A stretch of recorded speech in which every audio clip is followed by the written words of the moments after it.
In these videos, I've encouraged people to take art and creativity as a hobby, which I think a lot of people should do. And some of you may be saying, well, that's all well and good, but I want to be an artist as a profession, so the hobby side of it doesn't really apply to me. But even if you want to be a professional artist, there's something about art as a hobby that if you apply it to your work will make you a stronger artist.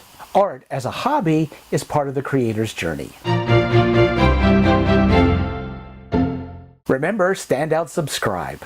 If you're ready to take the next step in your creator's journey, then subscribe to this channel. And after you subscribe, don't forget to click the bell icon underneath of this video so that you'll be notified when I put out new videos. And with that said, on with the video. Hey there, standouts, Brian J. Hatcher here with this week's episode of The Creator's Journey. As both an enthusiast and a performer of magic, I study the lives of magicians in hopes that I can learn something that I can apply to my own magical performances. And as I continue to study the background of many great magicians, I've noticed a common thread which seems to come up in many of the biographies which I've read. I discovered that many of the great magicians aren't just good at magic. Jeff McBride studied kabuki theater and mime.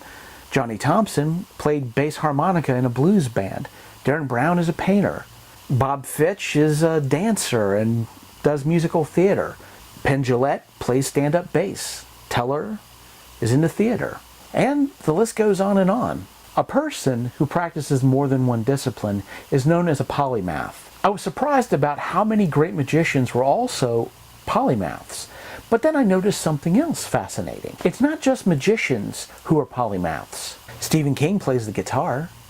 Clive Barker paints. There are many great artists who are also polymaths, sometimes to a degree where they're well known in more than one art form.